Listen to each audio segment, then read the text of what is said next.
to The Future of Armenian Publishing is Queer, sponsored by International Armenian Literary Alliance. My name is Nancy Agabian. I'm a writer and a literary organizer, and I serve on the board of IALA. If you're not familiar with us, we're a new organization which supports and celebrates writers by fostering the development and distribution of Armenian literature in the English language. In a little over a year, we founded a Young Poets Contest, a mentorship program, writing feedback group, and we have upcoming translation and creative writing grants. So please get on our mailing list if you're not already on it, or better yet, become a member. So today, we're excited to present The Future of Armenian Publishing is Queer, which is an endeavor organized by IALA's Queer Armenian Literature Committee and is funded in part by poets and writers with public funds from the New York State Council on the Arts, with the support of the Office of the Governor and the New York State Legislature. So we're grateful for that support. We're gonna hear from 5 exceptional individuals about the publications they've spearheaded. I wanted to let you know, unfortunately, Lilith Martiroshan from Right Side NGO won't be able to be here today because of a scheduling conflict, but she sent a video, so we will get to see some of the work of Let Me Be Me, their publication. So I also wanted to announce, after the readings and presentations, we'll have a conversation among the group, and there'll be some time for question and answers from the audience at the end. So I'm just going to speak for a few minutes to talk about how this came about and to give a little context. It actually started with Right Side NGO's publication, Let Me Be Me. I came across the book when it was first published. I saw it on Twitter. I thought it was an incredible example of creativity and advocacy. And I immediately emailed JP, who's my fellow Queer Armenian Literary Committee member and also the curator of the Queer Armenian Library, and starting today, the podcaster of This Queer Book Saved My Life. Anyway, emailed JP, said, did you see this incredible book? And the seed grew from there, because we'd also been in touch with Tatavik Sarkisian from Animo Press about their anthology. And at the same time, I had been, in conversation for years with Armenian writer friends about the lack of a literary journal like Ararat. And suddenly it seemed there was just a lot of online publishing activity. I'd been reading Azad archives with great interest, and I was excited to see Armenian America launch this year. And realizing they were all led by queer folks, we just thought this is something to celebrate and bring people together in conversation, especially considering the diversity among these publications. They represent a range of missions and visions, from the arm of an activist network to community-centered publications. Some are more journalistic, some more literary. Some are more specifically queer, some are more specifically Armenian, some are both. So there's a lot of overlap and a lot of diversity among the folks here today. And I reached out to Anna Nikogosyan at Fem Library to see if she'd be interested in moderating. And she surprised me by saying, well, actually, we're publishing too. I can speak about our work. So we're excited to have Fem Library tell us about their work today, and they're a wonderful link as a space in Yerevan that bridges literature to the community. just one more word I wanted to mention before we start is that I think it's important to say this event feels a little different from other conversations in the past when queer Armenians have gathered and started conversations. So I wanted to honor and acknowledge the work of publications from Queering Yerevan and the Hyphen magazine and the blog Gay Armenia Unzipped as the first forays into queer Armenians expressing themselves through publishing. And there are probably more that I don't know about, but these are the three that stand out in my mind. And I should also say Hyphen, the Hyphen magazine, that Sophia and I are former members, but they've formed a new iteration and just recently put out a great dialogue zine called Gatherings, conversations about solidarity in between Swana communities. But I just wanted to honor these previous publications. The panelists here today are continuing the conversations these previous publications have started. They're incorporating them, expanding them. They're starting new conversations and placing themselves within and alongside Armenian communities and other communities. So we have folks here today from the US, in the UK, and in Armenia. So we're literally speaking across time zones, which seems appropriate to talk about the future, because we're living the future literally is now.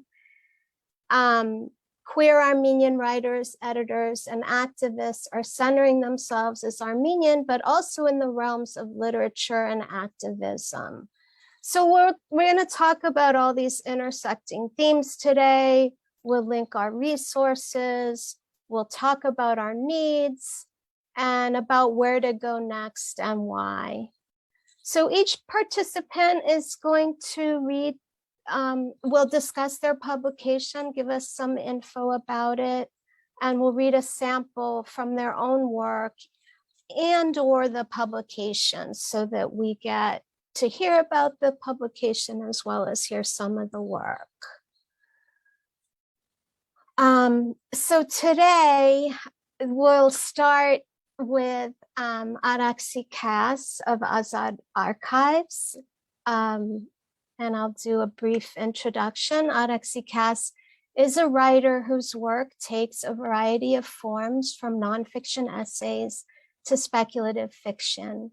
Their work explores themes of identity, community, and culture and draws inspiration from her experience as a queer, mixed ethnicity diasporan. Their work has been published in a bunch of great places: Armenian Weekly, the Hyphen magazine, Hybrid, Armenian Spectator, and of course, they're the editor-in-chief of Azad Archives, where they facilitate the collective creation of a safe and inclusive Armenian online space. And I wanted to say about what I love about Azad Archives is that it really feels like a learning space, that whether it's an interview or creative work or a journalistic piece, it really feels like someone saying, hey, look at this very cool thing that this person's doing. You know, whatever project it is, raising money for Artsakh, offering queer-friendly Armenian language classes, or, you know, having very honest conversations about how we find ourselves as artists after the 2020 Artsakh war. There's a real connectivity to it. There's a word of mouth feel to it. It really does make you feel like anyone can belong. So I want to thank you, Araksi, for curating this and collaborating to make this space, and for being here today. Thank you so much, Nancy, and thank you for all those words. That makes me feel so happy, because that's really the intent with Azad Archives, is to be this kind of community learning space where we can highlight the work of others, other creators and activists and others in our community, where we can start new conversations and really create a space that is Azad free, where everybody can belong and can have their voices heard. A little bit more about our mission. We are an alternative Armenian platform dedicated to pushing boundaries, amplifying marginalized voices, and creating an inclusive space where everyone can access Armenian culture. We do this by publishing personal stories, research-based articles, and all other kinds of creative expression. And when I was trying to figure out what work to read for this, I had such a hard time. I couldn't choose a single piece from Azad. It was like choosing a favorite child. So I decided that I would introduce myself by reading a piece of my own work that speaks to the inspiration behind the Azad archives and what I see in the space. So this is actually a very short excerpt of a piece that was originally published in another form in the Hyphen magazine, and it's called A Diaspora Collage. When I first watched The Color of Pomegranates, I was intrigued by its announcement that this film does not attempt to tell the life story of a poet. Rather, the filmmaker has tried to recreate the poet's inner world. After learning that Sergei Parajanov was an Armenian diasporan like me, and that he was imprisoned for homosexuality and his rejection of socialist realism, I began to feel that there was something of myself in the film that I needed to understand. To me, the film resembles the diasporic experience, a moving collage of symbols abstracting a historical reality into a fragmented understanding. I decided to create my own collage, juxtaposing scenes from the film with my own symbols of Armenia. We were searching for ourselves in each other. A male figure, presumably the young Sayat Nova, appears in a blue striped robe and a white hat shaped like the bottom of a cone. He is in perfect profile and his hands move slowly, deliberately, as he tunes the strings of his kamancha. The male Sayat Nova is replaced by his female counterpart, standing in front of the same mirror but facing the opposite direction. She is wearing the same blue striped robe and is marked as feminine by her traditional Armenian headdress, crown-shaped and white. I discovered that the male and female figures are played by the same actress. Traditional clothing, or daras, is one of the main symbols of Armenia, and although it is usually used to enforce strict gender roles, here it is what changes Sayat Nova from a woman into a man and back again.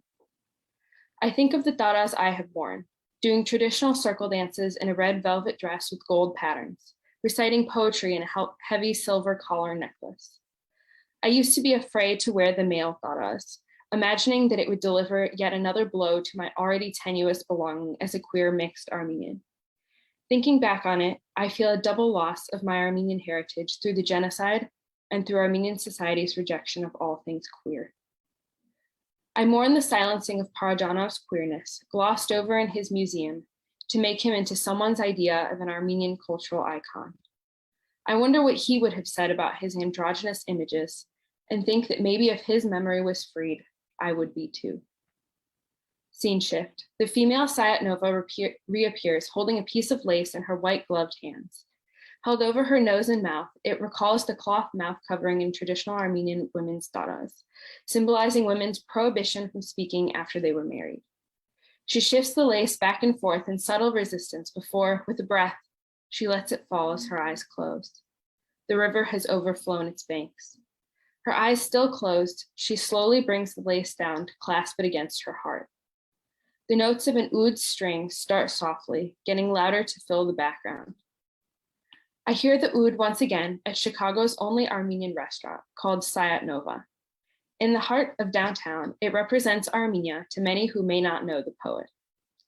Chicago Armenians like to argue about whether Sayat Nova's food is really authentic, but I was drawn to it after learning about the owner's decades-long friendship with the owners of the second-story gay bar above the restaurant. The image of the dark-bearded Armenian owner drinking beer with the owners of the gay bar after work is an unlikely one, but it gives me hope and makes the dimly lit, lavishly decorated restaurant I loved as a child seem so much more like home. Thank you. And as I was preparing for this presentation, I found the ending of this piece to be very fitting because it really embodies the desire that I felt at the time I wrote it for an Armenian space where I didn't feel like I had to hide or pretend to be something different. Little did I know that about a year later, I would join together with a group of other Armenians that I had met through doing organizing and aid work to create this kind of space in Azad Archives. One of the things I love most about our publication is that it is very much a collective effort. And we have team members around the world in the US, the UK, Lebanon, and Armenia. And our team includes queer Armenians, mixed Armenians, and a real diversity of backgrounds that I love because it brings different perspectives, and I often find that it challenges my ideas of what it means to be Armenian. We're also a submissions-based platform, so we know that we cannot possibly represent every kind of Armenian experience, so our goal is to create a space where anyone can share their own, and we're all open to dialogue and conversation. And we're not an explicitly queer publication, but publishing queer Armenian stories is something that has always come very naturally to us. Many of us on the team are queer, and we find that queer stories and creators are often underrepresented in our community. So as part of introducing Azad Archives, I'm going to take a moment to share my screen with our website, which is one of the primary places where we live on the internet. Oops. Yes, okay, sorry. I always get confused with screen sharing. Okay, so this is our site. I want to kind of shout out our web designer, Arpi, who created the whole website, and our artistic director, Sophia, who is responsible for the cool design here and what you will see if you go on our Instagram as well. And I want to highlight a couple of the queer stories and series that we've done. So one of them, a couple of one-off pieces as well. This is an interview with the author of an up-and-coming queer Armenian rom-com book, which I personally am excited to read. We have other interviews with queer Armenian activists. This one includes a coloring book that the activist and non-binary Armenian queer creator Krikorian created. We also have this series of queer Armenian stories. These are personal essays submitted by queer Armenians that kind of share their experience in the community, finding themselves. And yeah, we have a couple other ones. This other one is a series we've done in partnership with Undanik, which is another queer Armenian platform. And this series highlights queer Armenian artists and creators through interviews. So we have a couple of those. Yeah, this is just a little bit of a peek on our website. I would encourage you to check it out and read some of these pieces. And I will put some links in the chat after I finish. But yeah, just to finish off, I want to share a couple of ways that you can contact us or get involved. We are always looking for submissions for people to join our community. We have our website, azadarchives.com. We also have an Instagram, and we are currently running a monthly book club. This month in honor of Pride Month, we are reading a work of queer Armenian literature, this book, Fleeting City. So if you would like to join and discuss that and read with us in the future, I will put the link to sign up to our emails in the chat as well. So yes, thank you all. Thank you so much for having me here. I am so excited to hear the presentations of the other panelists and learn more about amazing queer publications. Thank you so much. Thank you so much, Araksi. That was great. It was great to hear the personal Parajanov response. Thanks so much for sharing that as sort of like a seed. And then to realize how much what has grown from that is so amazing. So thank you for all you're doing. I want to join the book club. And I feel like after today, we're all gonna have a lot of projects that we're gonna be involved with. So thank you for kicking us off. We're gonna move on and hear from our next publisher. Tatavik Sarkisian is a social change practitioner working on strategic design and place-based innovation, and founding publisher of Anamot Press. She's also a trustee of the Poetry Translation Center, has worked with the Kalus Gulbenkian Foundation on research and translation projects, and runs a vintage bicycle restoration venture with her brother, which sounds really cool. Her work has been published in a number of places: Hunger, Garage, Kaleidoscope, etc. So Anamot Press, Tatavik edited their first anthology called The Sun Isn't Out Long Enough, which represents queer experiences across borders and other stories told with no shame. And I think Tatavik's gonna speak a lot about this publication, and what I wanted to testify about it is how it's a really powerful collection of voices. And that theme of the cross-border experience is very palpable, but I think it's also really important in speaking about what queer people of color experienced during the pandemic. There's a lot of pandemic-related material, and I think it's helpful to hear those voices speaking bravely in a forthright way about what we've all been experiencing. So thank you, Tatavik, for curating, for editing this anthology, and we're excited to have you here. Thank you very much, Nancy, for the introduction, and everyone else for organising this event. I'm really happy to be part of it. And I'm going to share a bit about Anamot Press, and I'll also read a poem from the anthology as well. So I'll start with the name, really. Anamot, which means shameless in Armenian, and shame, amot, in Armenian, is probably one of the most frequently uttered words in Armenian by parents, by friends, by neighbors, by many people, as so many of our desires, experiences are labeled, blamed, and shamed. And of course, these experiences are felt universally beyond borders, and shame itself is a paradoxical effect surfacing at borderlands. And that's why I really established Anamot Press, in order to publish queer experiences and other stories across borders, told with no shame, focusing on those of us who migrate and have diasporic roots and tendrils. The press publishes poetry, essays, and short stories. And I launched it 2 weeks before it was the national lockdown in the UK in 2020. So I decided, instead of doing an open call, I did a poetry streaming project on Instagram. So my friends suggested to invite a bunch of my friends to read poems, but instead I thought, why don't I just email some of my favorite poets and ask them to read a short recording of themselves, and I'll share it on this new Instagram page that I just set up, Anamot Press. The response to that was overwhelming and really heartwarming. Over 40 poets, writers, and publishers responded and wanted to record something.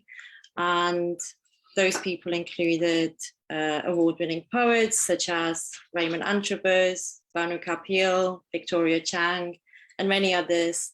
And that's sort of how that was setting up the ground for Anamot Press, of focusing on stories across borders, stories told with no shame.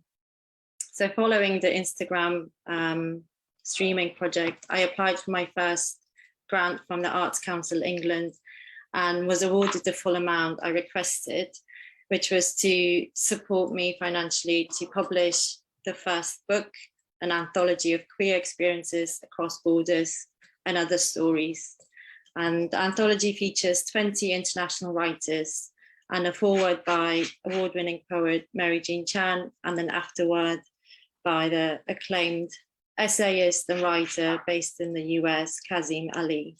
Again, the bookending of the forward and afterward coming from writers across borders was important for me as well. And some of the stats that I usually just put in applications around the book, but again, I feel proud about it since the book has been published almost a year ago. It came out in August of 2021. We had 100 copies were pre-ordered when I was doing loads of promotion before it was printed. And up to date, it has sold over 500 copies, and it's stocked in 50 bookshops internationally, including some dreamy bookshop collaborations like Blue Stockings in New York and Abril Bookstore in Los Angeles, as well as public collections, including the National Poetry Library in London and the Manchester Poetry Library. So The Sun Isn't Out Long Enough, which is the title of the anthology, is from the opening poem by Androniki Matis, which is a poem I'll read shortly after. And this title really made sense to encapsulate the whole collection, because for me, I feel like it's an evocation of the liminal spaces that queerness moves through, queer experiences connected through firsts and lasts, how the same sun sets differently and is experienced differently depending on our perspective of the horizon. Sunsets can be both joyful and regretful. They're both arriving and letting go, seemingly having long enough time until we don't. And shame can gather in the shadows. It is hidden in the crevices of the body and contained in the contours of the sun's shadows. This anthology explores a range of themes spanning queerness and language, belonging and loss, the embodiment of ancestral grief, and diasporic desires. It includes J.P. Bogosian's personal essay, which reflects on queerness and language inhabiting the spaces in between identities. Noor Hindi's poems are a necessary meditation on belonging, loss, and diaspora attachment. Taylor Johnson's poems explore detachment and communion from a Black trans perspective, linking poetry, privacy, and property. Diana Coyne-Wen's poems visualize absence, space, and sound, exploring layered losses of migration, displacement, and death. Literature, especially poetry, is important to me because it's how I learn language, it's how I've learned English, it's how I relate to things. And for me, the practice of reading and reflecting on poetry is both expansive and implosive, casting out threads which weave into new perspectives. I put this book together during the global pandemic. It was a time of chronic and viral infections, a time of nurturing local solidarity and affection. At times, it was steeped in sunshine, and other times, shamed in the shadows. Hours were measured in absence, and our days filled with compounding contradictions to endure. And I hope people read this anthology with care, paying close attention and forming a connection with the experiences and stories that the writers have shared with no shame. Thank you. And I'm going to give you a moment to sort of relax, let go of things you're holding, and get in the mode of listening to a poem. And I'm going to read from the anthology, which is this here. The opening poem by Androniki Matis, and the title of the collection, The Sun Isn't Out Long Enough. The pitch black from outside plays against the clouds in your chest. The wreckage of it all leaves you, and you wake in the morning, dressing for the arrival of a new you, who talks like you and looks like you, but happier and charming. You say to yourself, how did we get here? You count all the lines in your palms and every tattoo etched into you. You find a piece of metal welded together that fits the nape of your neck. Yet you are not a cyborg. It's the year 2020, and pandemically speaking, you have never felt so close to death. It disturbs you enough to wonder if it will be you or someone you love or someone you met at a bookstore or your first friend from college or your fifth grade teacher or your neighbor across the street with the Great Dane or the person you were supposed to meet 3 years ago at a festival or the passenger next to you on the plane who reminds you of your mother or your mother. And then you wake up and do your job and do your life. And then it's 7 months, then 10, then vaccine, and then why so many deaths? And then it's fall, then the winter, and the story writes itself now. And the administration will be blamed in the book you haven't read yet, that will be out in 5 years, that you'll hear of in a group chat about divesting from capitalism. And the knot grows in your throat as you realize there isn't a grid to fall off of and no country to have you but your own. Thank you. One of the poems I love all the pieces in there, but that's a really special one. Yes, so the anthology is available to purchase from animotpress.com, directly from me, or from all the independent bookshops around the world. Yeah, especially Abril Books, which is an Armenian run bookshop in Los Angeles. So yeah, thank you very much. Thank you so much, Tatavik. Thank you for bringing us poetry today. That line about there's no grid to fall off of, I feel like it speaks so much to the pandemic, but also to this idea of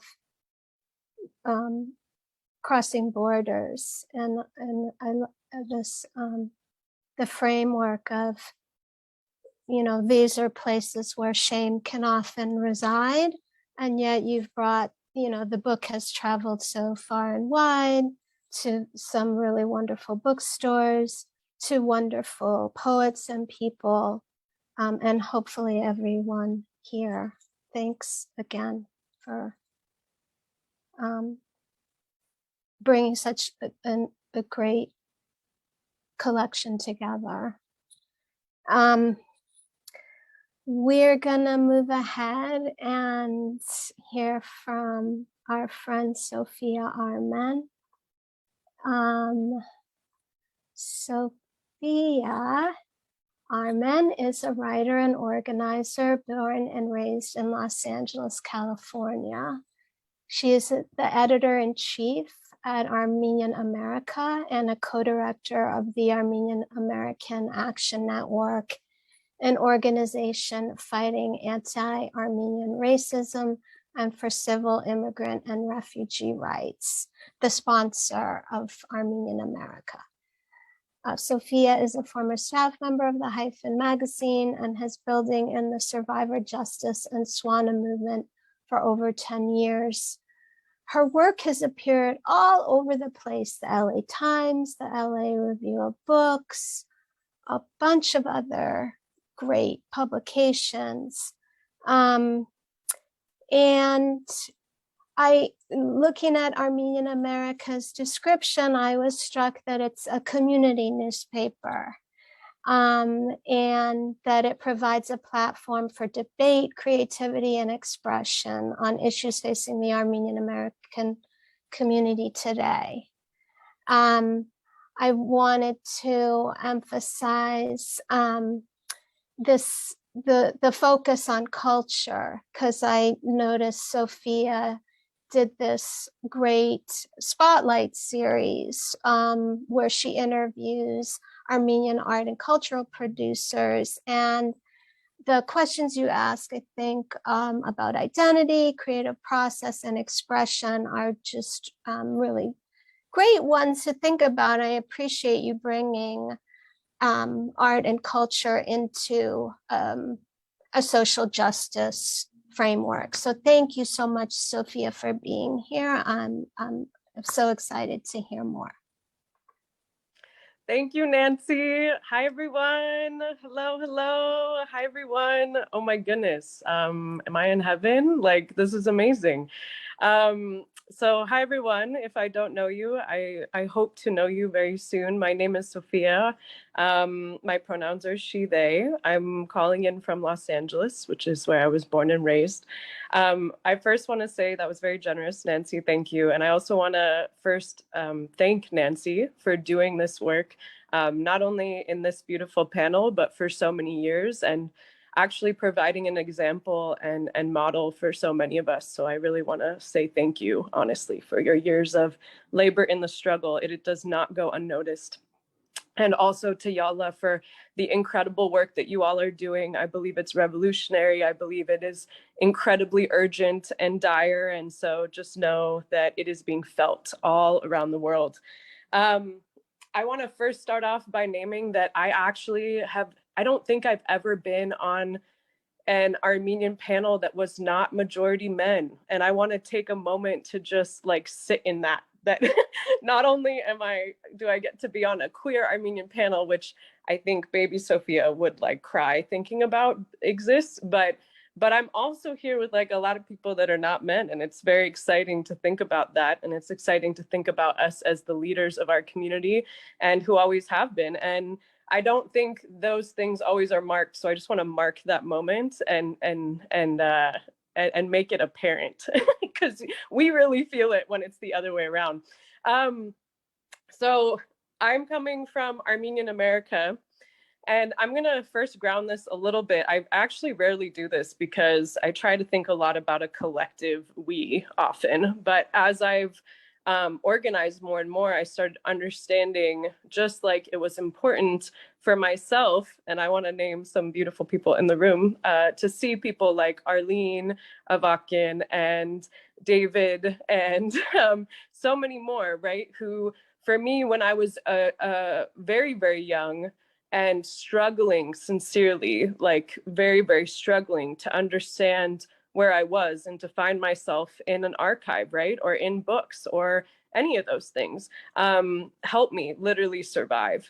And so I want to name this because I also want to name that the idea that we have a queer Armenian publishing panel is literally through the blood, sweat, and tears of so many generations. And I think about this because it gives me not only hope, but to know, and I want to share that it's never been easy, and that's still not an excuse. We have to keep going. So for one, I want to name, I actually did meet Nancy and wonderful other folks in the hyphen, and we were coming out very visibly at a time where there were not a lot of explicitly queer publications in particular. And of course, there's been so many amazing Armenian queer organizations over time. But I will be honest, out of all of the death threats and rape threats and trolling and harassment that I've received in my life from white supremacists and Turkish nationalists, one of the hardest times was actually when I was just entering my early 20s and facing the backlash of what it meant to publicly appear in a queer Armenian publication. And I want to be very honest about that, not only in this space, but everywhere. To the point where I had people actually calling my parents and letting them know what I was doing. And were very, very uncomfortable about actually asserting that I was Armenian at the same time, which of course I had grown up being very dedicated to Armenian causes, right? And honestly, our revolutionary struggle, which I still believe is part of all of our lives. So I want to name that because I think there are still similar dynamics today. And I think that is why it's actually very important for people to be not only vocally supporting each other, but actually in joint struggle together and participating in each other's work, in each other's organizations, publications, community spaces. It is not enough to witness. Witness is not enough. To watch it and support from afar. You need to participate because that is what not only gets us through, but makes it possible for something like this to happen, right? So that 20 years from now, this will look even better beyond our wildest dreams. So I just want to ground us in that and to say, like, we have made it and we are thriving and we're going to keep fighting. So to start about Armenian America. So Armenian America is a community publication, it's a newspaper. If honestly we were in the 90s, like I'm a 90s kid, it would have been printed out on some nasty thing, because I used to be a zine girl, you know what I'm saying? Very DIY, but now we have the internet and it's great and we can talk to people all around the world. And it came out of Armenian American Action Network, and Armenian American Action Network is a organization that I am part of, that I co-lead with Dr. Susie Obadjian, who is a wonderful, incredible organizer, and just won, by the way, a Glendale seat in public office. So y'all should be proud of that. But I want to name, we essentially are a racial justice organization. And we do so on purpose as Armenians to also fight not only with other communities who are facing, threats around their civil liberties, immigrant rights, and refugee rights, but also for ourselves as Armenians in the complicated way that many people do not understand our stories and also erase our issues, and how we are marginalized from many structures in the United States, despite what everyone may say or despite what people would like to think is happening. So I want to name that first. And this is great because Arthur had mentioned this earlier in a conversation, but the notion of trying to compete against dominant ideas, right, is how we make change in our society, how we organize together. And so Armenian America is a platform for anybody who is challenging oppression. And I want to name that in all its forms. And it is there not just as a way for people who would identify as organizers, it's actually a space to understand that we are all organizers. And part of it is the commitment that we need across, no matter what we do, to be part of a collective fight together. Do y'all hear what I'm saying? Do you understand what I'm saying? Okay, great. You're with me? So Armenian America is available at armenianamerica.org. We take all types of submissions. We will publish poetry, prose, opinions, essays, etc. It's really a resource to speak back also, and a place to also create an archive so that we can never be erased. And I'm so happy that many people have said this. And I think I want to end, or how I want to wrap up, is just to name the notion of queerness being somehow separate from other parts of our identity is just not possible. There are many of us who just inhabit our bodies, and by that reality, right, we face multiple structures, we face multiple systems, but we also build multiple forms of love in multiple communities. And this is a beautiful, incredible thing. I mean, you talk about having the Armenian community be able to not only be transnational, but be across issues, right? Be in coalition with so many beautiful people. It's time for us to see this as an asset, as a beautiful part of our struggle, right? As an amazing opportunity for us to create new and build new things we can never imagine. And that's the space I want to be in. So I'm going to end with this because I'm actually on my way to Phoenix, Arizona in literally 10 minutes after I get off this panel.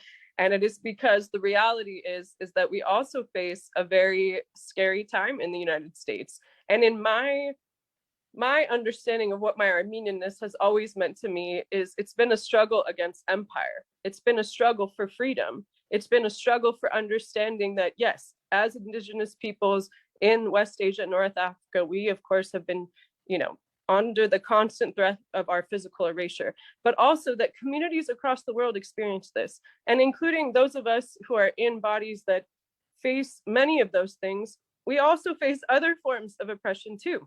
And I'm about to be in Phoenix because the United States is going through a massive rollback of rights that are deeply connected to Armenians, including a huge backlash against feminist organizing, and in particular, abortion rights, access to healthcare, basic things here, attack on trans and queer youth. And it's unacceptable. And I'm going to say it today as an Armenian here in this space, that we need to be part of this struggle. And Armenian American Action Network is. So on the way to Phoenix, because they are about to have they already passed an abortion ban. And as of Monday, when Roe likely will fall, will literally stop providing reproductive health care. Planned Parenthoods will literally shut down on Monday. So I want to actually read a piece, and I'm reading a personal piece today, mostly to recruit you into the movement, because I am not shadowy about that. We are here to recruit you, that the fight is real, that we need you in this work. It doesn't matter if you want to write, if you want to sing, if you want to, DIY collage, if you want to come do data spreadsheets, if you want to cook for each other. That is all the movement. That is the struggle. We need all these things. They're all connected to each other.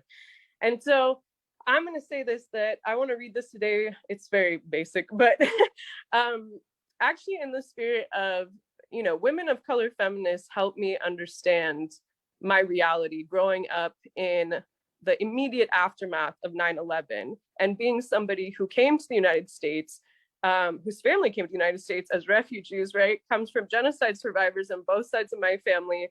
We have been trying in this damn country forever. Every generation has, not only to find our place, but to survive and make something out of it, right? When nobody supports us. And the truth of the matter is that I have looked to not only other communities, but in those spaces of when we are under attack, to understand my own pain and our collective pain. So I read this only because, and I promise I'm going to wrap up. Don't worry, time checker people. I'll be like 2 seconds, then I'm done. Is because I think a lot about that this is a queer panel and how beautiful that is. And I think a lot about how Sherry Moraga, who wrote this or edited this Bridge Called My Back, which if you haven't read, I really recommend you do, which is a women of color anthology that really set the groundwork for third world feminism. And she talks about in one of her essays how her being queer actually made her understand why she was a feminist, understand why she was Chicana, right? And for me, it's actually been the opposite. It's been that me being a girl, a young girl, the eldest daughter in an Armenian family, having to grow up and bear the burden often also of our community to do the back end invisibilized labor, right? That so many of us do to keep our nation going, is that is how I understood my queerness. That is how I understood my Armenian struggle, is I understood it in all the silences that we are forced to keep in our mouths, especially in our community. So this is my poem I want to read today. And those of you who know me know, actually, I never wanted to be a writer, and I don't even know what that means. I don't even use these terms, but I have written because it's the only way to deal with pain in my body some days, and in other ways, because we've had to in organizing. And so this is, I think for me, a piece that I want to read because of the moment that we're in the United States, and it's also a call to action in some ways. But so this is called Because We Have Been Screaming, Women, Human Mic. I wrote it last year, and I want to give a little bit of a background that it's a response to a poem by Suhair Hamad, who is a Palestinian American poet. And she wrote a poem called On the Brink of, which was in tribute to someone named Rachel Corrie, who was actually a white girl from the West, who went to Palestine and tried to put her body between bulldozers when Israeli occupation forces were trying to bulldoze Palestinian homes, and she was crushed to death by the Israeli army. And so she, as a Palestinian, wrote this poem called On the Brink of, and in it has a line that says, "And how do I scream when I have no voice left?" And it's always resonated with me because I've always felt my voice to be very hoarse, because it feels like we have been screaming for a long time. So this is called Because We Have Been Screaming, Woman, Human Mic. There are ways tongues get held by straits, water and none, and then there are not. Something paternal and something Panama, they said. Warm bread risen got labeled infection. Sohair says, and how do I scream when I have no voice left? And Asada says, we must love one another. And there are so many organizers in the market and on the block and in the hookah lounges and taking out the trash and hugging someone on a bad day on a curbside. She takes these high heels left out in the rain there and wants to bash her head in sometimes, all the time. And she does these healings in drenched clothes and comforts red eyes from the Nazar of people who came and left. But we do not speak these things, or do we? Does anyone out there? Are you out there? Do you see? So many past lives live in a mouth. They say a siren song. I say echo is haunting's volume of someone silenced. There are women in here, in this mouth, in this mouth. Let them out, let them out. Let us out, let us out. Speak and we repeat. No more think pieces about valuing women's work. Aja says we are the labor movement. Yes, I say with my feet in the street, they are here. Now his time is over. Now starts to cry. Do you have a lot of strength left? Touch me. Out of the house and into the street. We won't be raped. We won't be beat. Everybody says, scream now for all the sisters to come. And I say, Hokis, Habibi, Azizam, Jan, we have been, we have been, we have been. But you, does anyone out there? We have been. Are you out there? We have been. But you won't hear me. We have been. You don't. We have been. Listen. You won't see.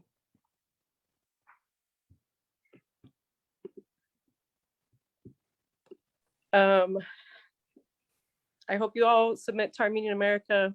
Just know you're welcome in all your forms. And I hope we'll see you in the streets. Thank you, Sophia. That was amazing. We're so grateful for you. You brought it all together. Racism, feminism, our queer bodies, the silences in our communities. So thank you for voicing all of that.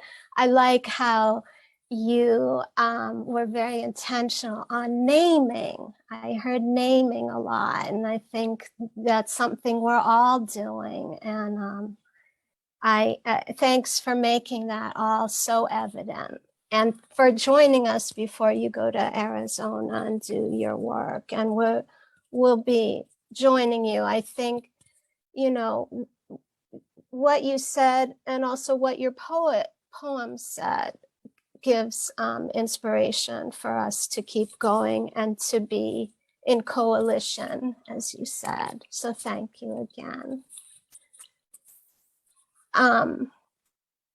Okay, we're gonna move on and hear from our friend Anna Nikogosyan, who's coming to us from Armenia. Anna Nikogosyan is a queer feminist activist and scholar and the co-founder of Fem Library Armenia. Since 2008, Anna contributed in various civic and political movements in Armenia, predominantly focusing on feminist, queer, anti-capitalist, and anti-militarist struggles and fight for democracy. She is an author of several academic and journalism articles about feminism, queerness, critique of neoliberalism, and militarization, which have been published regionally and internationally and translated into several languages. Fem Library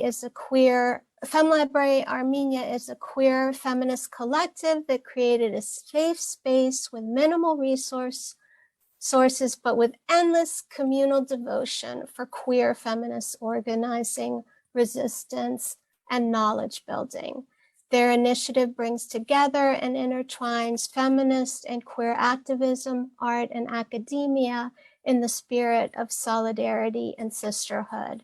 Fem Library includes hundreds of books on gender, sexuality, feminist studies, political philosophy, political science, human rights, and related fields, and is open for the general public. The library also organizes reading clubs, book presentations, undertakes translations and writing of their own decolonial texts in Armenian. Anna is going to speak today about their forthcoming translations. I wanted to underscore that devotion of the Fem Library community over the past few years to persist despite many challenges and continuously offering community and resources during and after the war.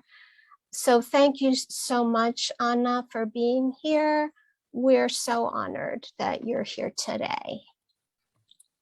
Thank you so much for this introduction, Nancy, and thank you everybody for this wonderful event. I got really emotional from the speeches from our friends, and it's really hard to speak after all these wonderful interventions.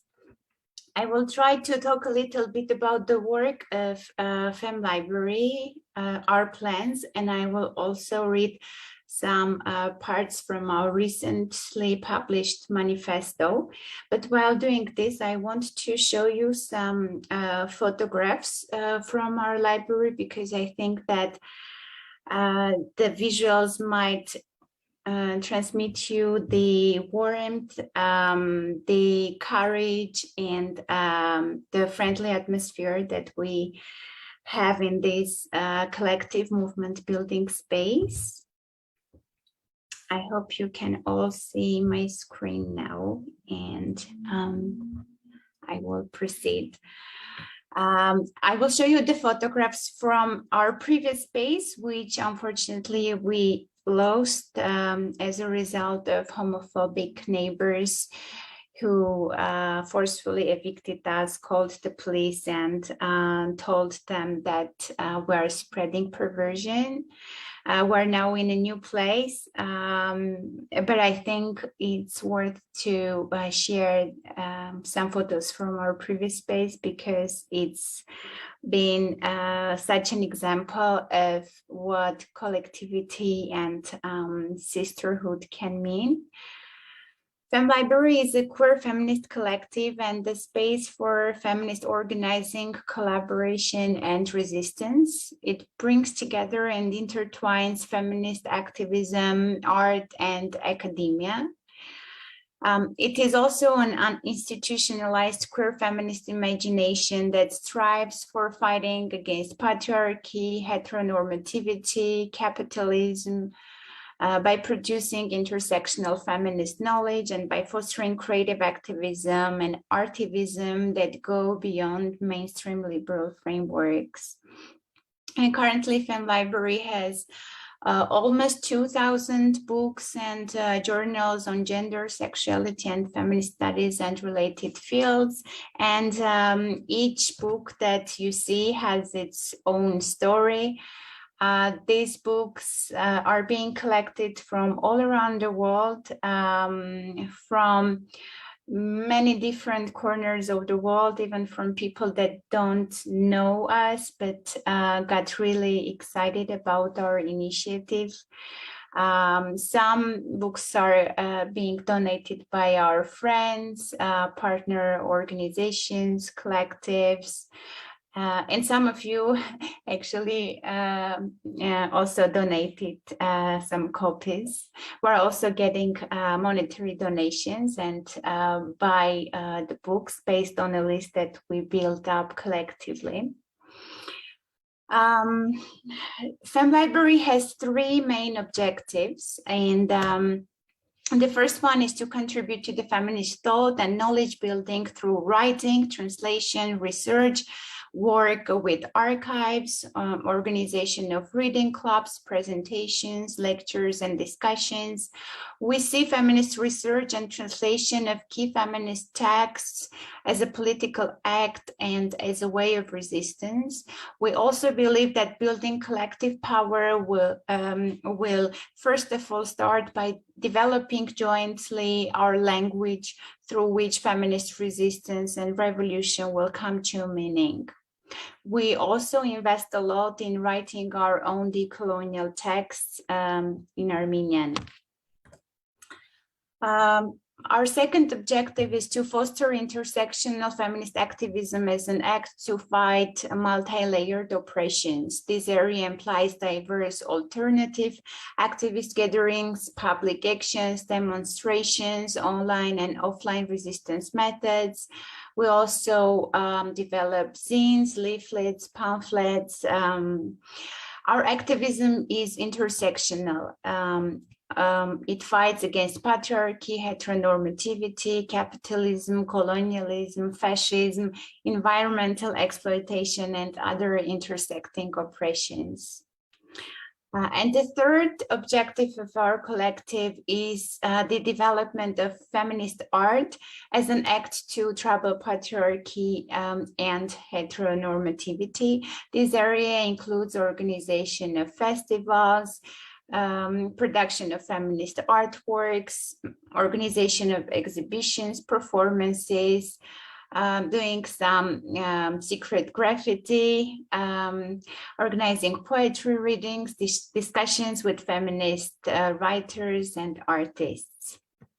We're very much determined in queer publishing work. Now we are mostly in preparation stage, but I hope that you will hear from us a lot next year. So among many other things that we organize or co-organize with our partners and friends, we're currently supporting the publication process of Sarah Ahmed's Living a Feminist Life book in Armenian. And we're doing this thanks to Shoshana Vakyan, whom many of you know, who initiated this process, and Ariana Khachaturian, who translated the piece to Armenian, and I'm one of the editors of the book, together with Nelly Sarkisian, and we are supporting the translation process together with Women's Resource Center in Armenia. So it seems to be a wonderful collaboration. We're also translating now Donna Haraway Storytelling for Earth Survival movie, and we will show it with Armenian subtitles. We're translating Feminism for the 99% manifesto, and it will be available in Armenian hopefully by the end of this year. We're also finishing up translation of Audre Lorde's Age, Race, Class, and Sex, Women Redefining Difference essay, published in Sister Outsider book. And of course, we're periodically publishing fanzines on queerness, feminism, anti-capitalist, and environmental resistance. Our website is still under construction, but soon it will be open for public, and you can also have access to all these works online. This year, in the frames of March 8 resistance, we have developed and published a manifesto of Fem Library, and I would like to read some bits of it. If you are interested to read the whole piece, you can access it in our social media pages. So here we go. Our sexual desires and pleasures have been suppressed to serve male imagination and lust. Women's practices of refusing to serve men or resisting heteronormativity have been erased and continue to be erased from history. We are against the institutionalization of love and feelings, their authorization by state and religion, the punishment and regulation of sexuality by the authorities. We've been forced to suppress our anger and disagreements, to be humble or submissive. We've been perceived as shy, smiling, adaptable, non-conflictual mediators that smooth out male aggression. Nevertheless, political anger and rage are the driving force behind our feminist struggle. We reclaim anger back to us. We question the border between the normal and not normal and realize that the heteronormative system makes some identities marginal for the continuous reproduction of its power. Believing that the categories of abilities are invented, created for the benefit of the system, we don't measure people by their abilities, skills, expertise, mental and physical diversity. We will not measure our importance, love, feelings, pain, and thoughts with the system's ruler. We break the measuring instruments.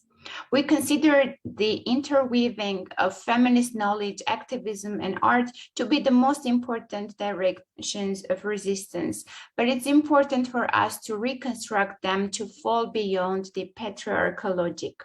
We perceive feminist academia outside the institutions, language, methods, and practices adopted by the patriarchy.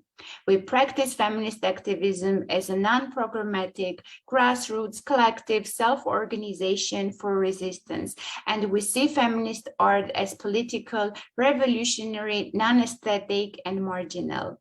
We refuse patriarchy, we resist patriarchy, we unlearn patriarchy, we overthrow patriarchy within and outside ourselves. Thank you. I will now stop sharing my screen. And that's all from my side. Thank you. Thank you so much, Anna. Do you have the manifesto printed? Not yet, but it's one of our plans, and it will go along publication of a catalog. I didn't mention about that because I forgot. It's okay.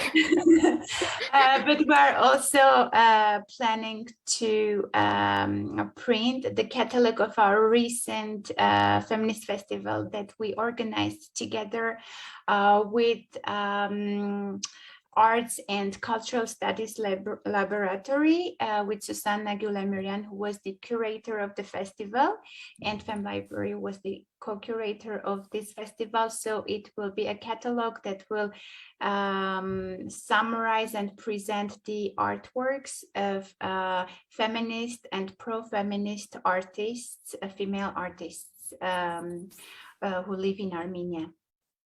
Great, I look forward to that. I wanted to hold the manifesto in my hands and really read it. There's a lot there. It's very powerful. And I heard, you know, words about, you know, countering being erased. And I think we've heard that, some form of that today as well.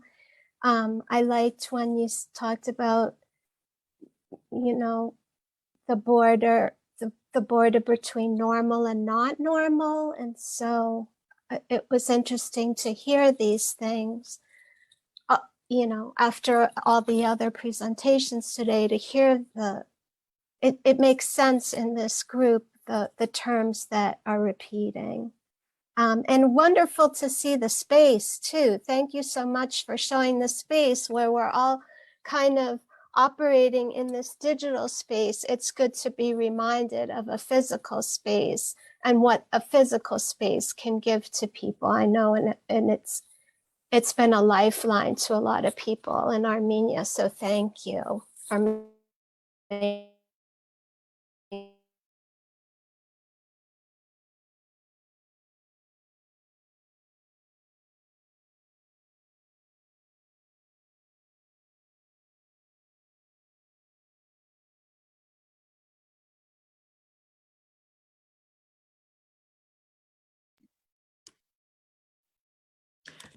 Nancy, can you hear me? Seems like we're having some technical difficulties. Sorry. 1 second. The next person. Oh, Nancy is trying to put the recording on of Lilith's.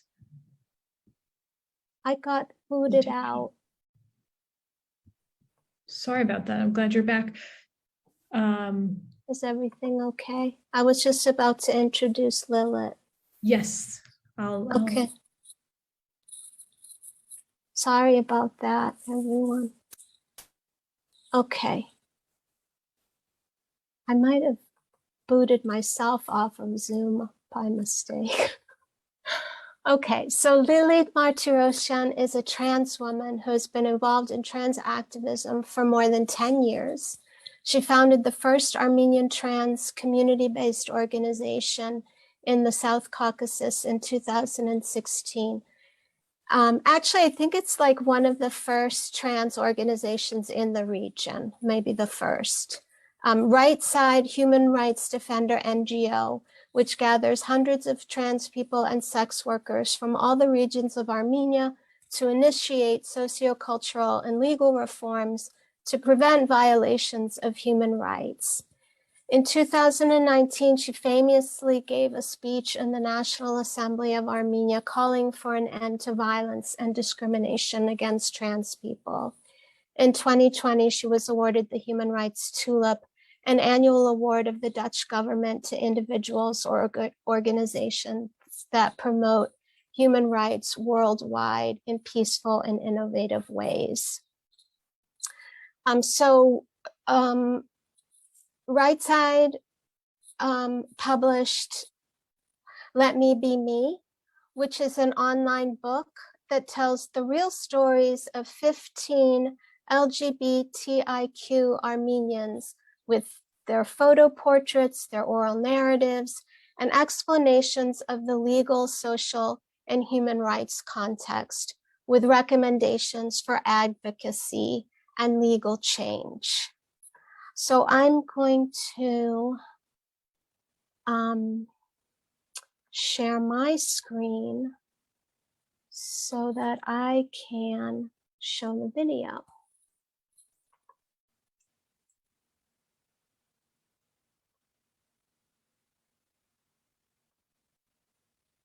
Okay, hold on a minute. Folks can see that video?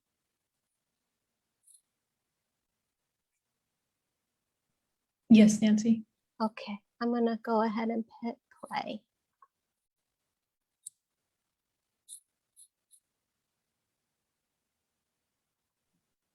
We can't hear it though.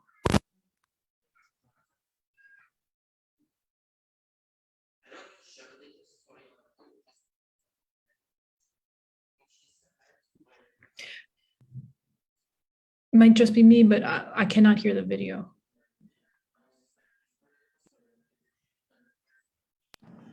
Nancy, sorry to bother you, but on your, you need to reshare and then click the box that says share audio also. Thank you.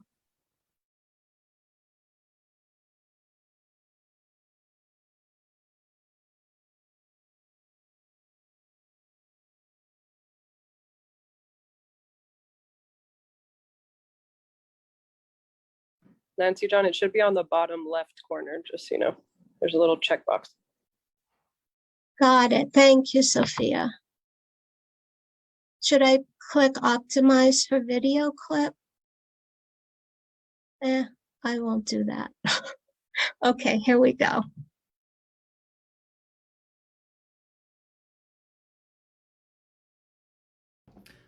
Hi, I'm Lilith Martiroshan, the founder and president, Right Side Human Rights Defender NGO in Armenia. This is honor for me to have a speech as a transgender activist and trans LGBT rights defender from Armenia. I want to share a little story on a book recently published by our NGO, which has had great impact among our stakeholders. It is not easy for LGBT people to live in Armenia. Our society is very conservative and aggressive towards anything outside the culturally accepted gender and sexual behavior. LGBTIQ people continue to be one of the most marginalized and discriminated against groups. They are facing humiliation, violence, hate speech, abuse, and harassment. They are excluded from social, political, and civic life, rejected even by their family members. There is a lot of disinformation, misinformation, and fake news about LGBT people spread by the media, political, and religious groups. And this is a matter to concern as it divides LGBT communities. Right to prevention and repetition, and often incites violence and discrimination against the LGBT community members. promoting an atmosphere of hatred and enmity towards them, especially those living in regional areas. Despite all these challenges, there are no cases of government bodies, media representatives, political social rights activists, or CSO representatives being prosecuted or charged for providing or spreading false information on LGBT people in Armenia. Moreover, whenever there is a case of violence or discrimination against a community members, no one besides LGBT activists mentions about it publicly or urges equality. Thus, we have thought that there is a necessity to create a material presenting the cases of stigma and discrimination, hate speech and hate crimes against LGBT people caused the result of misinformation, disinformation and lack of information on gender identity and sexual orientation among the mainstream society. As a consequence, 15 real-life stories are presented by 50 LGBT people after each story. There is a consultation and recommendation on the relevant stakeholders. The motto of the book is, freedom of speech does not justify a manifestation of hatred. To the publications of the book, we have stressed the importance to the commitment of the Republic of Armenia to counter the spread of disinformation and misinformation and to prevent its consequences. We are convinced that if, instead of misinformation, the community issues are addressed and covered in a concert and large scale, a proper manner, it will be possible to reduce discrimination as well as gender-based violence and crimes against LGBTIQ people. I am sure that we should raise our voice for addressing our problems, and any of us could do so to promote equality and justice, acceptance and diversity. Actions matter. Thank you very much. Have a nice day.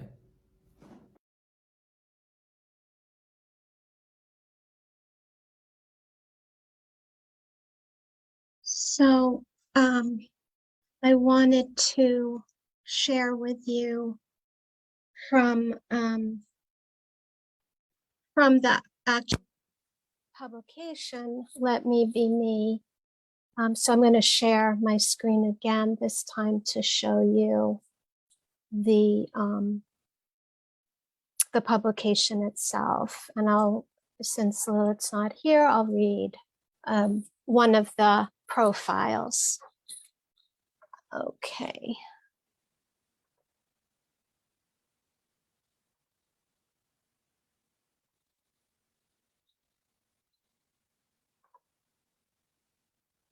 So this is on the Right Side NGO website. You can access it on their website easily. I did some screens that make it a little bit easier to read. So this is the heroes of the stories, the 15 individuals who told their stories. And I'm going to read number 11. This is Dora Melkonian. And each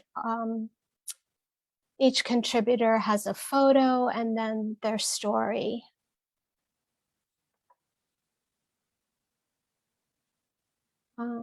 So from Dora Melkonian, 25 years old, transgender person. I was studying at Yerevan State University, hiding my identity for years. I was studying for a diploma for the development of my career in the field of science. I was ready to reject my identity, but not to lose the career opportunity. That was my only goal. During the years of studying, it became impossible to hide my gender identity. Everyone started talking about me. I was facing discrimination and ridicule every day. But enduring everything for the sake of my education, my profession, I closed my ears and eyes so that I would not listen. But things started to get difficult. I started to miss classes because of discrimination. I had studied for free, but because of absences, I switched to a paid system. I continued my studies by correspondence, and at the same time, I was admitted to the institute attached to the National Academy of Sciences of the Republic of Armenia to work as a laboratory biochemist. This made my life easier because I did not attend to the studies every day and found work for myself. It was easier at the institute. First, I was working in a place where everyone was educated, grown-up scientists. They felt who I was, but they were silent. On the other hand, I was working in my favorite profession. To my delight, I worked there for 8 years, gaining extensive experience and skills in the field of science. I became the author of dozens of scientific articles, which were published in authoritative Armenian and foreign scientific journals. There came a moment when they started talking more about LGBTQIQ people. It coincided with Lilith Martiroshan's speech in the National Assembly. I was hearing a lot of discussions about myself, but I could not express my feelings because I would be fired. I would lose my favorite job, but it happened so that one day I lost it. My scientific life, my dreams were shattered. I was left out of the scientific life in Armenia. I started from a laboratory and became a junior researcher. I am telling all of this with pain. Because of discrimination, I left Armenia, came to the Netherlands, and surrendered as a refugee. I hope that I will continue my scientific life here to finish what I have created, which has not been accepted in Armenia. I am disappointed. I am broken by the way I've been treated in Armenia. They did not see the specialist, the scientist who was dedicated to the scientific work. Even if you are a plumber in Armenia or a hairdresser, if you are different from the rest, then you have no value. There are many difficulties in the Netherlands, but they are not the ones that can break, humiliate, discriminate against a person. Here you can overcome any difficulty, but in Armenia, the problems are inexhaustibly unsolvable. The Armenian society breaks your dreams. I feel calm here. They do not tell me not to go to a store, cafe, metro. I've been here for 2 years and I've never felt discrimination against my person. I am recovering spiritually here. I'm saving myself, which I could not do in Armenia. I struggled in Armenia by hiding about my identity, cheating on my family, lying to everyone, but I could not build a happy life. I wanted to take hormonal medicine so much, but I could not because I wanted to build a career. By escaping from Armenia, I saved myself. I had no personal life there. I was hiding myself from everyone. Everything around me was fake. I am building my future in the Netherlands. I intend to continue my studies, to be engaged in science. I will start all over again. My state has lost me as a scientist, not as a trans person. And then after each narrative, there's an explanation. And this one says, because of discrimination and hatred, many trans LGBTIQ people have been forced to leave the Republic of Armenia. Unable to work, create, or even live as they deserve, they prefer the life of a refugee. In such conditions, like Dora, who is a qualified specialist, has been forced to emigrate from Armenia, become a refugee, leaving home, relatives' homeland, while her knowledge could be used in Armenia, from which both the country and Dora herself would benefit. We believe that trans LGBTIQ people need to be provided with both material and socio-psychological awareness raising, educational, and legal assistance to prevent emigration and ensure a dignified life. So there are many stories in the book about, violations of people's human rights, physical violence that trans and LGBTQ people endure, discrimination on the job, at school, as Dora described, in the military, and there's no hate speech law, there's no hate crime law in Armenia. And one of the things the book does is points out the gaps in Armenia's legal codes that, if they were filled, would protect trans people. Not just trans people. If there were a hate crime law, obviously it would affect everyone. But that I just wanted to add those notes to give you a sense of the scope of the book. It's a very powerful book for trans people who have been very vulnerable the past few years, after the revolution and through the war and afterwards. And now I did speak to Lilith, who told me that there are trans people arriving from Ukraine and Russia, and Right Side is working with them as well. So that concludes the presentations. We have some time for a discussion. So I wanted to, if anyone in the audience has questions, now would be the time to get them into the chat. We have a few prepared questions, but we can mix in some of the audience questions as well. So I realize we're coming up on the half hour. We did anticipate that we would run a bit longer. So if you can stay, that's wonderful. If you have to go, we understand as well. But I'm going to pose the first question, which was something that came up.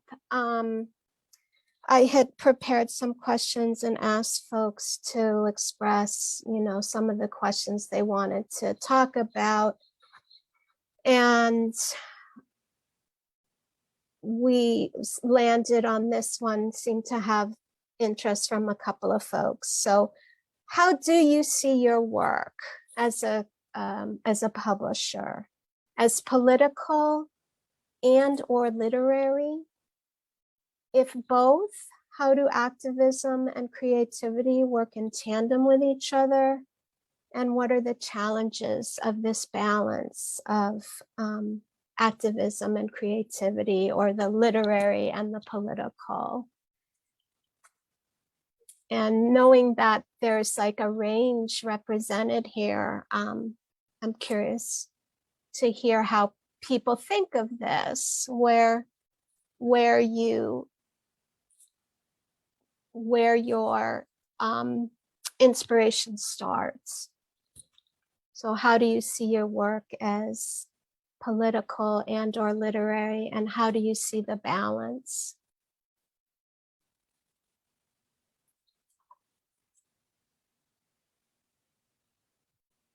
I think if you want to answer it, publishers, just unmute and jump in. Is how we Yes, might and then bring I'll it up. spotlight you.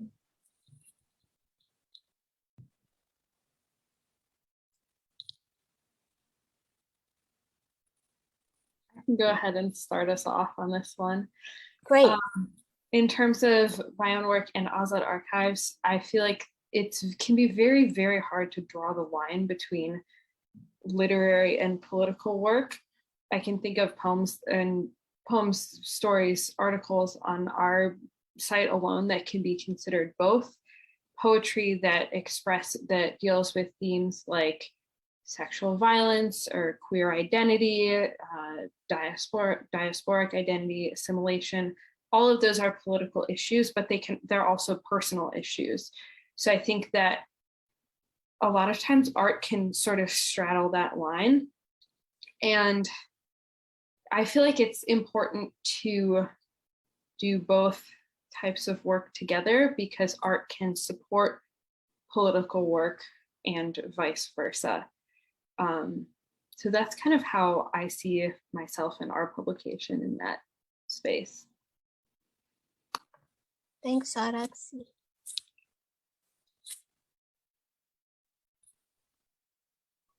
Shall I go?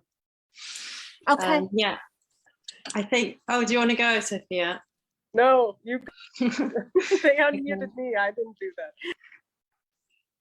Yeah, I think what you just said, Araxi, really resonates with me as well. And I think if we're talking about a radical progressive politics of building a world of justice, a world that we want to see, then the act of politics is an exercise in imagining different realities, better realities.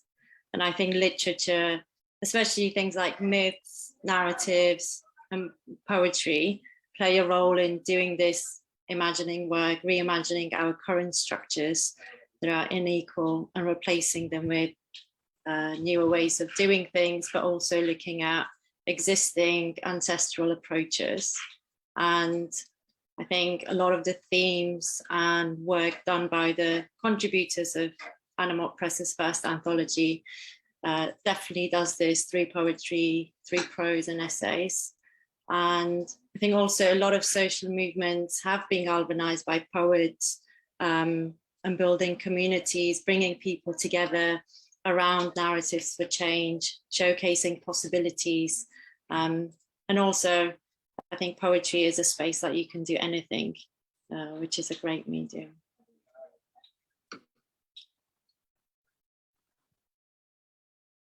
Go ahead, Sophia. So I know some people might disagree with me, and that's totally fine, but I think all art and all poetry and all writing by marginalized people is always political. And I think the reality is that when you are even just writing about your existence or your experience or, you know, a collective experience, and you're doing so in the face of some type of dominant system that would have you erased or disappeared, right? Or not existing, it matters. You know, it doesn't need to have the words manifesto in it to be something that inspires people to understand that they need to be part of something greater than themselves, or that things need to change structurally. And actually, I think the Armenian community is really interesting because I'm coming obviously from the United States with its own history of genocide here, right? And we have come here in various generations, oftentimes escaping things or just as immigrants. And it's interesting because when you write in the US, there's always these ghosts that are floating around, you know, other ghosts you have to bump up against besides the ones that you're speaking to. And so I think that's part of it, is writing and publishing is a method of resistance. And it always has been in the legacy of the Armenian struggle. It's been, actually, we're really wordy people, and we talk a lot, and we love to publish things. I mean, newspapers is how, and journals, right, is how Armenian feminism really births itself, right, is how people have survived and found each other, how survivors after war and after genocide often found each other. So that's just the reality, is that it's a tool, and it's a tool to get towards what we need. And I want to say this because, and you know, whatever, whoever comes in my DMs or inbox after, it's fine, but I want to say this because I'm really honored to be surrounded by these panelists in specific, because to me, they are our national heroes, and so many people in this, you know, chat. And I say this because I think Lilith should have a statue, just like Anjanik has a statue. And I really do say this. I think that there should be people who write anthologies in the United States and in South America and in East Asia about the Femme Library. I just do. And I don't think that anyone can expect us, particularly as Armenians, let alone Armenian queer people or Armenian women or trans people or non-binary people, to not be defiant when you have baked it into us as a community. And so it's time we take our place and step into that space. So the only thing I would just name is that part of what we did and what we are doing at Armenian American Action Network, and in specific Armenian America, is so many people have started writing for us in ways that, you know, they are not connected to a community organization. They would not describe themselves as overtly, right, an organizer or political or whatever, but what they're writing is incredibly revolutionary and I would say really not only political, but incredible. When you speak to your experience as an immigrant, when you speak to your experience as a refugee, when you speak to your experience experiencing discrimination in your workplace, which we're about to publish a piece also about that, and you speak to those things, you are speaking them into existence for other people to have to deal with you, to have to contend with you, right? You are putting yourself as a block in the face of all that gaslighting that happens and these things just happening to us, that they're somehow okay or normalized. And I want to say just this last thing, which is, you know, the notion of political, of course, you could always think of things, the personal is political. Well, feminists have been saying this forever, but I also want to say the political is really personal. So I grew up in a country where I did not see any single thing mentioned about being Armenian in any, I went to public school my whole life, right? I was learning about so much history all the time, and I didn't see us anywhere, ever, nowhere. And the stuff that we have had to build in this country has literally been self-initiated, and our initiates, they're just funded with ourselves. They're Armenians helping each other, and that's how it's always been. And we took on a campaign about 2 years ago, and there were folks from multiple organizations that were helping, ANCA, folks at USC, Armenian Studies, and we decided that we were really tired of this, and we actually put Armenian American Studies in the K through 12 curriculum in California, and it took us 2 years of hell, and people were not having it and did not understand where we were coming from for a long time, but we won.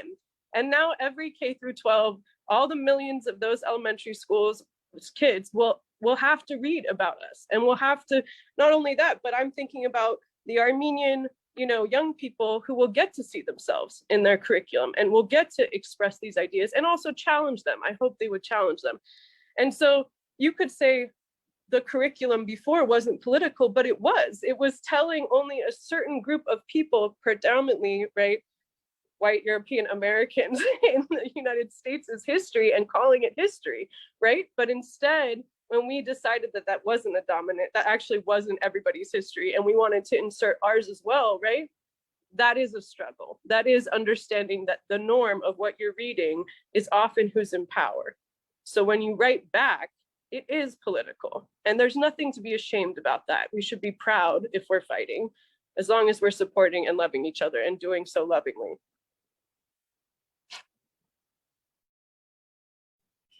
Yeah, I would like to add to what Sophia said. I was sure that Sophia would mention things that I share as well. One of the reasons why Fem Library was created is that we wanted to interlink knowledge building processes to arts and to academia, which unfortunately are very often seen as separate from each other. But I deeply believe that whatever we do, whatever we think, whatever we see, everything is strongly political in our lives. Whichever text we produce, whichever artwork or visual material we create, all this is political because it depends on who is doing that and how the representation works. I think that publishing work is equally very political, it's important to understand who is creating texts or who is creating visual materials. What are the means through which these works become available to the public? Which kind of language is being used? For instance, for us, the fact that we are able to produce something in Armenian or to translate something from English to Armenian is a political process and is a way of political resistance, because when you don't have, for instance, the word intersectionality in Armenian, and we've been debating so much about what is the right way to translate this particular word, this means that there are not enough discourses on intersectionality in our context, and this is just a very little example. So I think it's also important to understand who is creating the knowledge and how this knowledge is being represented, what are the power dynamics in knowledge building processes and representation politics, how can the publishing work be diversified, for instance, to be accessible among those marginalized groups which are marginalized even more, for instance, people with disabilities. Like, how can publishing work in this sense when there are lots of groups of people who don't have, for whom these texts are not accessible? Like, what are we doing about that? So these are political questions that we have to reflect upon. So I think that publishing work is entirely political from A to Z. Thank you, everyone, for illuminating that idea of the balance. It's interesting, Anna, to hear about how the politics shape the decisions we make creatively, like how you distribute the work, how it gets to people. And so I think that is a good segue to talk about audience, to ask a question like, how, how do you imagine your audience, and how does that influence the work you're doing as publishers? I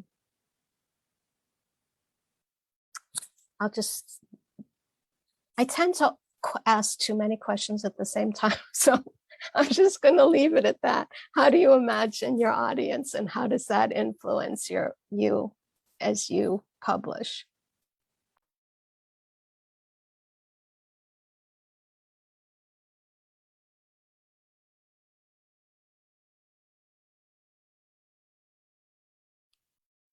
Shall I start?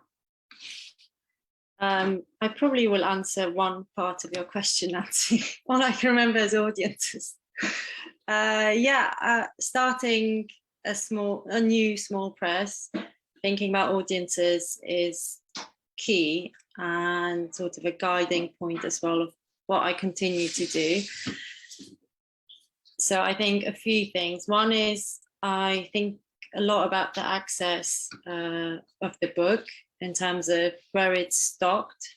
So the bookshops and the centres that I've collaborated with up to date, I make sure that they foreground and support community, whatever that community might be. It might be only focusing on queer communities, it might be intersectional community work, but that's really important where the book ends up and how it becomes available. Another thing is making the cost of the book, how people will be able to access it, and also having it in public libraries for people to access it for free. And thinking about, in terms of communities, I don't necessarily think of a specific community or the queer Armenian community, but more so about bringing different communities together, especially on the page, bringing different diasporas closer together. I really loved what you said, Sophia, about different communities writing about the feminist library in Armenia. Yes, do it. So I think opening up and bringing those connections together, and then the lens that I bring, my lens is innately Armenian because I'm Armenian. And I think I approach some of these concepts and issues that the anthology deals with and the upcoming publications will continue to deal with, is how my Armenian lens comes up in concepts such as displacement or grief or trauma or histories of survival. So I think that's innate, but I don't spell it out, or I don't center it in a way. It's centered innately on how I approach the work and who I try to bring in and make connections.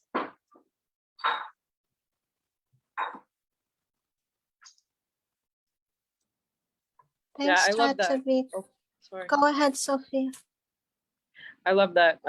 Yeah, in the same lines, I think one of the reasons why we decided to have a newspaper at Armenian American Action Network was, you know, I think it's important for people to have space to write in their own words and write how they want, you know, and not just have to react to things or to be in a place, for example, like social media or in a conversation, right, where you can't capture all this like beautiful knowledge because it's just blah, blah, blah, right, like constant. And so I think that's really important. And then secondly, in terms of audience, this is something that I would love if Armenians and Armenian organizations and Armenian presses really thought about, was not trying to pitch our issues to other communities, but to speak authentically about what they are for you, and then understand that other people and other communities will resonate when you're speaking your truth. And I think that's been one of the largest lessons, and I think I had to learn it like really brutally in the movement, you know, like it just gets pounded into you in some ways, because at the end of the day, you sit there and you try to convince people, like, how can you co-sign this shit? It sucks. This is awful. Like, why would you, you know? And then you start actually, you know, speaking your truth and speaking your, like, even our collective truths, you know, and people understand, even if before they were possibly your enemy, honestly. And so I think like that actual like labor of doing that action and that speaking is like very, very important. And when we were thinking about audience, we're also thinking about actually a lot of non-Armenians reading our publication. And we were hoping to be a source for non-Armenians too, that they could have a easier entrance. You know, the United States has so many different communities. Most Armenians in the US are located in Los Angeles, one of the most diverse places, right? Not only in this country, like in the world. I mean, there's a lot of different communities here. And I think sometimes it was like the things that we took for granted in the community about talking about, right? We don't always have those conversations public facing. And that's also how you find other people in other communities who can have your back. And I just want to say that also matters, right? It's not just Armenian queer people and feminists who have helped me survive when I was a teenager in this stuff, right? It was like, oh, I was doing this, and then I was like, oh shoot, there's like Arab and, you know, Iranian and whatever, everybody, there was a bunch of people, right, from all different communities who were having similar experiences in their own community. And then I could say, oh, we can meet each other if I speak, but if I hold it in, I would have never known that. And if you held it in, we would have never met each other, right? So that becomes important. The audience is also not so much about pitching to them. It is about finding somebody out there that you would never have found if you didn't write or if you didn't publish. And there are always new people to be found. That's something that I am continually learning. There are always new people where it's the first time that they've ever seen anybody write Armenian queer radical feminist cool shit, you know? And it's sad I'm sure for people who came 50 years ago, because they were like, we were doing this, and you're right. And they will 15 years from now do it, and they'll be like, we're doing this, where was everybody? And that's fine, but doing it matters for that reason. I love that so much. The whole idea of building community through writing. And I feel like that kind of defines our audience, the way that we imagine our audience at Azad as well.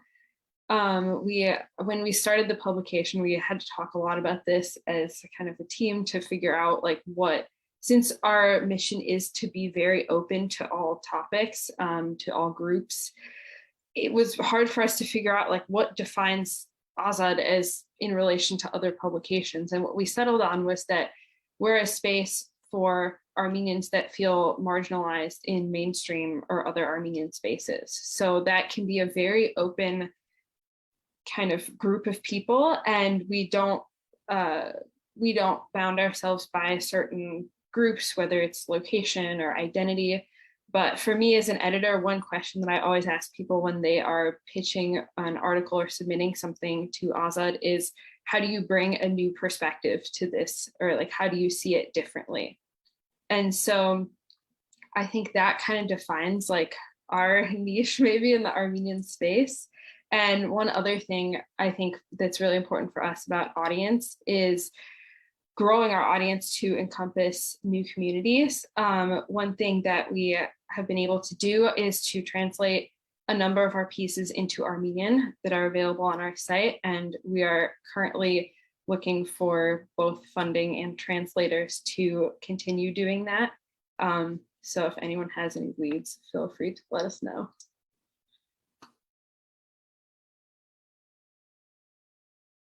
Yeah,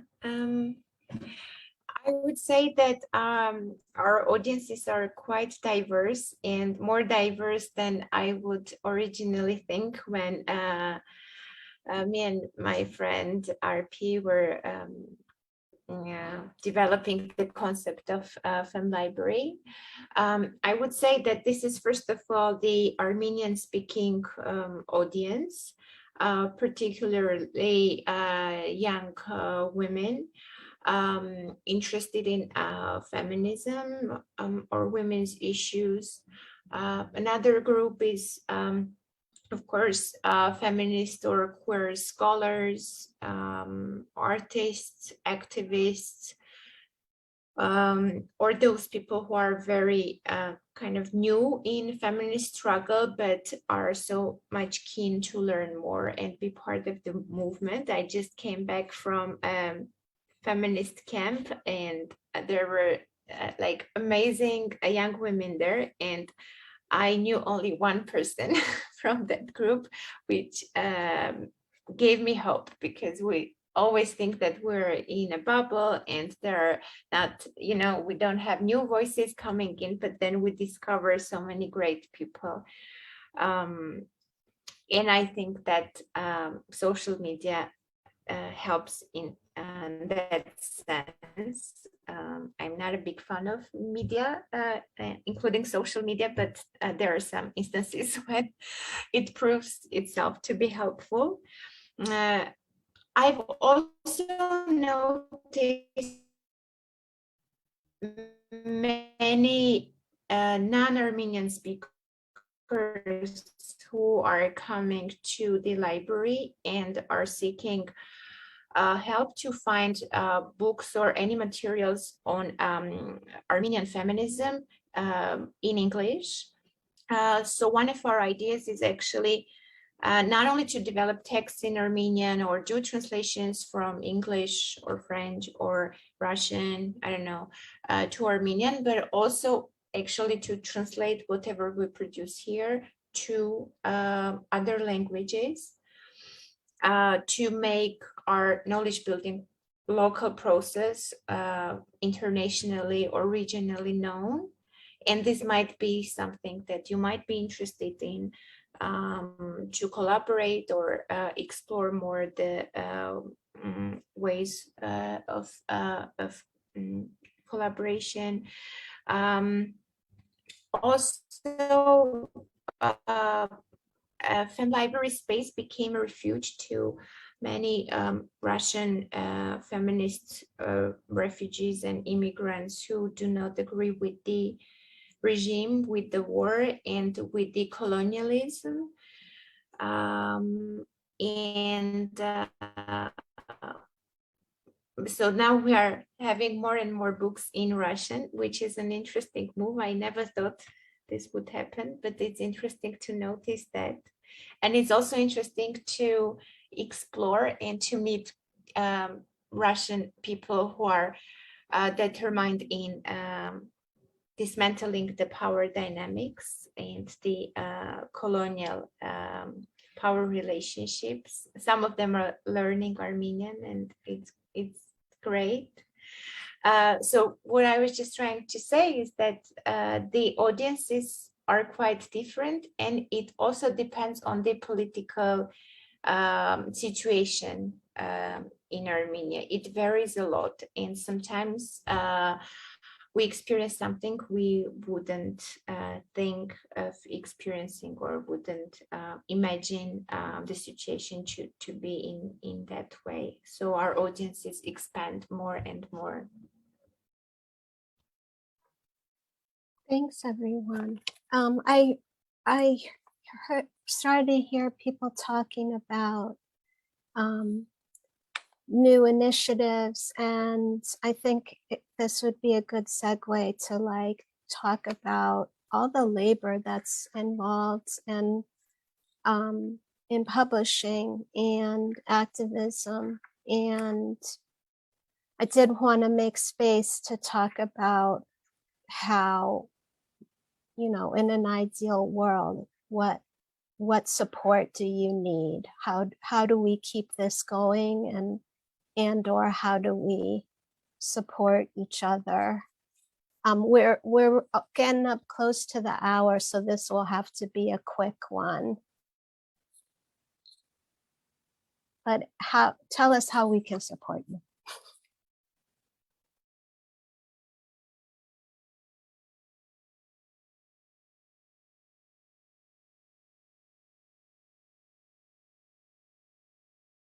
All right, y'all are killing me.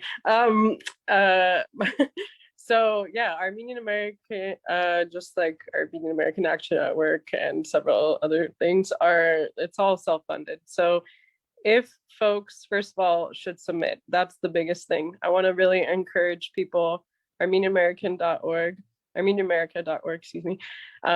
There's a tab called submit.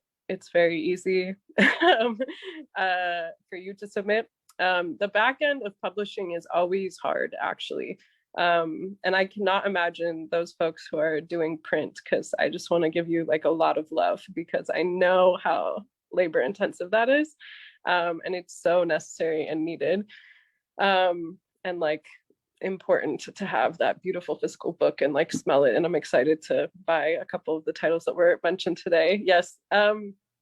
So I want to just say that like publishing, just like writing, is very labor intensive. And so if people can support in any form monetarily, or even just donating time, I really want to recommend, like, you don't need to know how to do this stuff. You know, I'm sure the other folks on this panel will say, like, if you just got some time to spare, like, we'll take it, I'll take it.